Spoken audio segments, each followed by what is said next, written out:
Was Charles Lindbergh a hero or was he a dirty bird? We're going to remote view this because it looks like he might have been a dirty bird.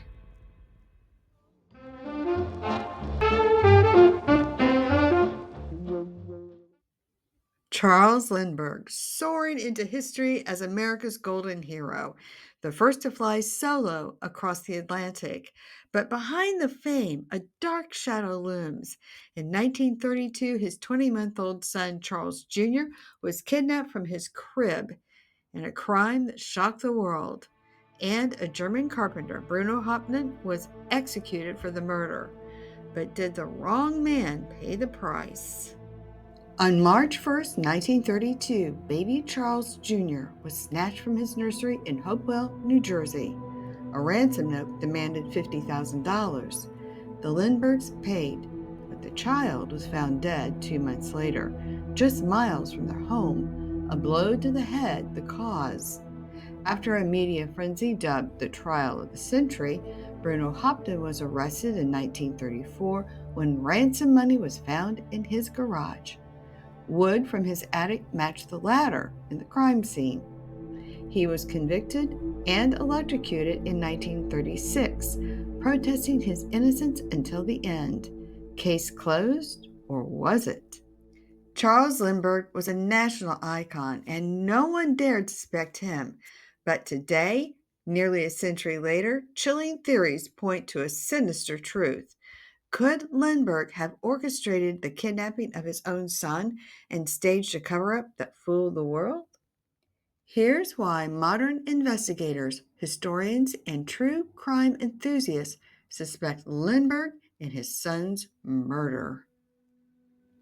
Baby Charles Jr. reportedly suffered from rickets, a condition causing weak bones, along with hammer toes and an abnormally large head. And Lindbergh, a known eugenicist who admired Nazi ideologies and worked with the scientist Alexis Carrel on organ transplant research, may have seen his son as imperfect. Did he view his own child as a failure of his superior genes?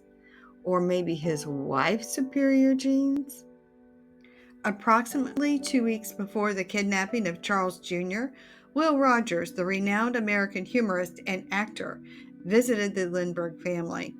And Rogers observed Charles Lindbergh throwing sofa pillows at his toddler son, Charles Jr., in a way that appeared cruel, laughing as the poor child fell and seemingly mocking at his physical struggles. Was this possibly hinting at the Lindbergh's frustration with his son's perceived weakness? And if that's not enough to make you really angry at a grown man throwing pillows at a poor child and then making fun of him, just wait. Days before the kidnapping, witnesses reportedly saw Lindbergh driving with a homemade ladder in his car, the same kind found at the crime scene. Why would a national hero be transporting a ladder that matched the kidnapper's tool? Historical accounts note Lindbergh Sr.'s controlling behavior during the investigation, such as directing police efforts and limiting certain inquiries, which some interpret as an attempt to steer attention away from his potential involvement. Did Lindbergh have a financial and social motive? As a public figure, he may have sought to avoid social stigma of having what he would consider a defective child, and the ransom could have served as a cover to obscure his true intentions, which is leading me to why I really don't like this character, and he was hailed a hero in my household for many years. But that's not the end of it. While speculation persists about Charles Lindbergh's potential involvement in his son's 1932 kidnapping, with theories suggesting his eugenicist views and controlling nature, his duplicity extended far beyond that tragedy. In 2003, DNA testing confirmed Lindbergh led a double life, fathering 7 children with 3 women in Germany and Switzerland under the pseudonym Carew Kent. From 1957, he secretly maintained these families, visiting regularly, providing financial support, and even building homes, all while hiding them from his American wife, Anne Morrow Lindbergh, and their children. His affectionate letters and insistent on secrecy, even on his deathbed in 1974, reveal a man who thrived on deception, carefully guarding his parallel lives. This hidden family, only revealed decades later, underscores the true nature of Lindbergh. And if you're anything like me, you're probably not liking this character really well. But when we remote view, we absolutely have to put ourselves in neutral. That's hard for me to do because aside from the fact that he was a nefarious hoodledoer, treating his wife with disrespect and having other families, secret families, and that's all confirmed, it doesn't make him guilty of murder. And it doesn't make him guilty of being complicit in the kidnapping. But I will say, just the eyewitness accounts of him treating his son the way he did, it makes me so angry, and I bet it makes you angry too, that anybody could do such a thing to a poor innocent child. So God rest that little boy's soul. So let's remote view this. And remember, you're going to remote view it with me. And how's that going to feel? You don't have to have years of training. Just listen to what I say and feel what your body feels. Feel it. Close your eyes, take a deep breath, and don't have an investment in the outcome. And if your body feels light, the story is resonating with you. If your body feels tight, something ain't right. So, with that said, let's get into our remote view. But first, before we get into our remote view, let's elevate your journey, personal and cosmic. Meet your must-have companion, the Energy Healing Map at mdhmap.com. Perfect for beginners and pros, it's your guide to clearing trapped emotional energies like ancestral or past life baggage, aligning your vibration with your goals. Imagine releasing old vibes to unlock new skills like remote viewing. With a clear energy field, you'll tap into the unseen. MDHmap.com helps you heal, grow, and explore your universe. Grab your energy healing map today, clear the past energies, and align your vibe. And see what's out there. Visit MDHmap.com now. All right, superhumans, are you ready to get started? Remember, if you feel light, it's resonating. If you feel tight, it doesn't. Now, I do have a little team of remote viewers. I haven't heard back from everybody yet, but I've had enough to confirm what I too was getting. And it is interesting, as we all go through our remote viewing, I may get a piece, they may get a piece, but at the end of the day, what I'm giving you now is what we all got together. So please leave a comment in the box below. Let me know how you're feeling. And also, if you have something that you would like us to remote view, leave a comment in the box. So let's get started. This Bruno Hauptmann, I do feel he did kidnap the baby. I do feel he was involved. And also, I feel him actually climbing up the ladder. I can actually feel it when I tune into him. And that's what I did. I tuned into him. So Dolores Cannon would call it his subconscious, his higher self. That's where I tuned in. And I feel him climbing up. I feel him going into the window. I mean, this is how clairsentient I am. I can actually feel it. I can also feel the temperature of the air. It can get so crazy when you do this work, how intense it can sometimes feel. I do feel him holding the baby, holding tight to the baby, and going through the window and trying to climb down. But as he's climbing down, I feel like he slips. And almost the whole ladder feels like it's about ready to fall. But in that process, he drops the poor baby Lindbergh. And when he got down to the bottom, that fall is what unalived our baby. And so, have to be careful what I say on U of Tube. They don't like certain words. All right. So, but he also felt like he had to go through with the whole kidnapping part. And he did write the ransom note. He did all that. That's what I got. Absolutely confirmed all of that. But he did not mean to kill the baby. And I don't feel that he actually has it in him to kill the baby. It feels to me as though that was an accident. Now, here's the thing. It doesn't feel that the plan was anything but to secret off the baby and have it adopted by somebody else. I don't believe that anybody intended for the death of this poor child. So, anyway, that's what I'm getting. I do feel, so the next part of this is that Charles Lindbergh Sr. was definitely involved. So there are eyewitness accounts of him hauling this homemade ladder to his house. That right there says it all. I mean, it doesn't take a remote viewer to know that right there makes him complicit. Although the argument in court could be made, hey, I was just picking up a ladder and, setting it up next to my son's window because the window was broke on the inside, not the outside.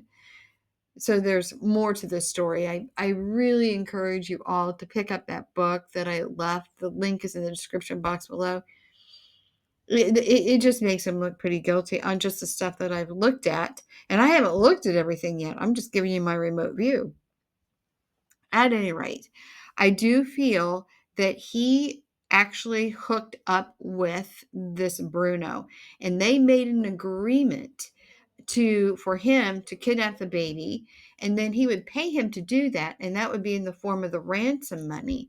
But Bruno, in how I'm seeing it all play out, I don't believe he was supposed to stick around. I think he was supposed to skedaddle, but he didn't. For whatever reason, he didn't go. He probably should have gone. And he probably shouldn't have spent those gold notes, but he did. And that's what got him caught. Now, I do feel the reason Lindbergh wanted him gone was because it affected how he looked. So if I were to get inside the skin of Charles Lindbergh, he is a very selfish, very self-centered human being, in my humble opinion.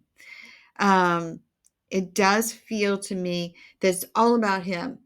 I mean, he doesn't really think about anybody else. Anne was eye candy.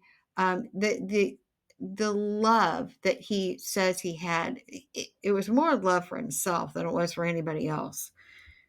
That's what I got. And he let this man go to the electric chair for something he was complicit in. So that right there says a lot. In my humble, energetic opinion, let's leave it at that. I do feel that Hauptmann feels that this plan was flawed, and he really had time to think about this while he was in jail. And it does feel that he really believed in his heart that he would not be executed. He really felt that Lindbergh would come across and say, you know what, just let him go, you know what, blah, blah, blah. Do something to not allow him to be convicted of murder. And he didn't come forward. He didn't do it. But I do feel for a while he was in jail that he believed that Charles Lindbergh would not allow him to be convicted or allow him to be executed if he was convicted. He thought that Charles Lindbergh, in his mind, was going to do more for him. And when it began to settle in, as they're, getting further and further into the case while he's sitting in jail, it feels like he's making sure that He's trying to communicate to Lindbergh somehow. I'm not quite sure how that worked, but there was some communication going on between them. And I feel that Lindbergh threatened him, if you talk and you tell the truth, I am going to kidnap and torture your family. So if you want your family safe, you'll take this to your grave. So that's how it all feels like it all come out. So yeah, this Charles, he was a Nazi sympathizer, not loving that. Um, the fact that there are reputable eyewitness accounts that he would throw pillows and at his baby, his toddler, and watch him fall down and then laugh at him. That just shows you right there what a not a nice person he was. I'm on YouTube and I wouldn't want my mother to be disappointed in my words. But I don't like this man. I don't. But he was a nefarious hoodle doer, and I do feel he was complicit. He did not want this child who had some issues. He had issues. I mean, a lot of us have issues, but he wasn't the perfect child. I mean, I think, what would I say to this man? How dare you think you're so superior? Oh, yuck.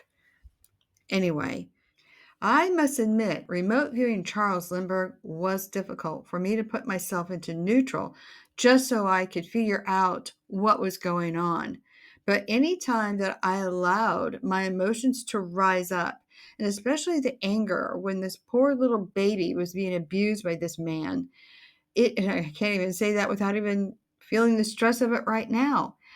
All the information started to get cloudy. And there are times when I actually had to walk away. And you'll find that too as you begin to tune in and turn on to these new frequencies. And as these downloads come in, once you marry to an outcome, that's when it gets cloudy. And that's where you'll get every answers from Sunday. So being in a place of calm neutrality is going to be the key to your success. Now, as we close the remote view into the unsettling scene with Charles Lindbergh, questions linger about what truths lie beneath the surface in history. Was this a moment glimpse into a darker side of this national hero, or just a fleeting misunderstanding? You'll have to decide. You zoom in and tell me what you think, and leave a comment in the boxes. Now, the past holds secrets, and remote viewing is our key to unlocking them. So stay with us as we dive deeper into the mysteries of time. Up next on our remote view, what if the Minority Report, Total Recall, and The Matrix hinted at a hidden reality? In our next video, we're going to dive into Philip K. Dick's claims of CIA surveillance through the Operation Chaos and his belief in a simulated world full of glitches. Is it reality or an illusion? And then, on too explosive for mainstream platforms, in our video on Rumble, we're going to remote view the Jeffrey E. mystery and dive into why FBI heavyweights Dan Bongino and Kash Patel suddenly claimed he took his own unaliving. Are they compromised agents, or is this part of a larger operation? Let's go together and uncover the shocking truth. Tune in and find out. So hit that notification bell and don't forget to subscribe. Thanks for watching.